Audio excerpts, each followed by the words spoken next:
All right, thanks for stopping in. And before I start, let me give a shout out to Alegua Merite Love, who put me on to this very powerful figure here, Pomba Gira, whose name is She is Legion, because there's so many iterations and versions of her, and she's very powerful. This is a spirit who is revered in Afro Brazilian spiritual traditions. So we're talking about Candelambi and Umbanda, right? And she is a very powerful spirit in the sense that she acts as an intermediary between the physical world and the spiritual world.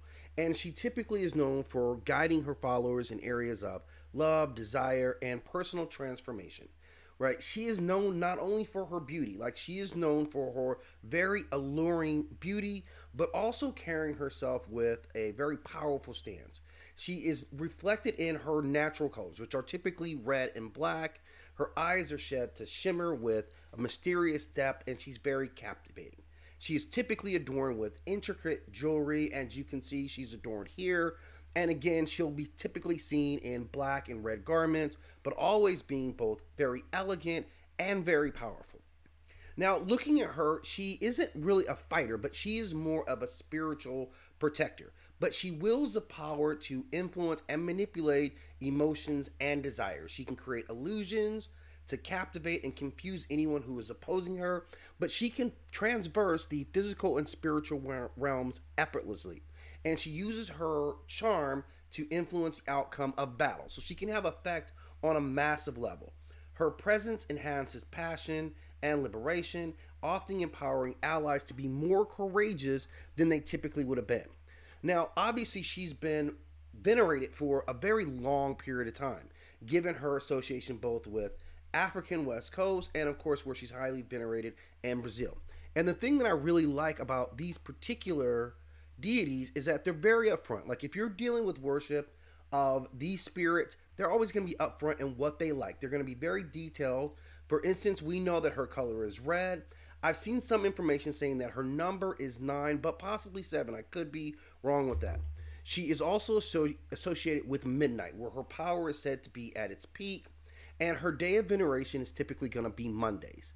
Her element happens to be fire, but what I really like is that in terms of her overall power, she is said to have many forms. Again, taking on the name that she is Legion. But she has many other names, including the Mistress of Cemeteries, the Goddess of Cemeteries, like the spirit that comes forth. She's known by just a whole litany of names, all venerating this deity and ultimately her power. The thing that always stands out to me about this type of belief system is that they're very specific and very open with the spirits that they worship. They'll tell you what she likes so that you can be in her good graces. She happens to like roses, perfumes, cigarettes, cigarillos, champagne, red candles are things that will get her attention in terms of evoking her assistance. I have her ranked at a 6 because, again, this is a very powerful spirit character. She is known for being not only able to influence aspects of your life, but also on larger scales if she has to be in a battle. She does wield a knife that is said to be able to cut through the dimensional walls, but she can also use it to spread her influence. I feel very comfortable having introduced this character. This is definitely a figure, a spirit that I want to learn a lot more about. Again, if you have more to add into the comment sections, always welcome for that information. But as always, hit that like and subscribe as we continue to build our gallery or collections of netters, orishas, spirits that are all kind of centered around belief systems, the most prevalent coming from the African continent, but spreading all around the world. Again, hope to see you here again soon. Thank you for stopping in at Nine World Chronicles.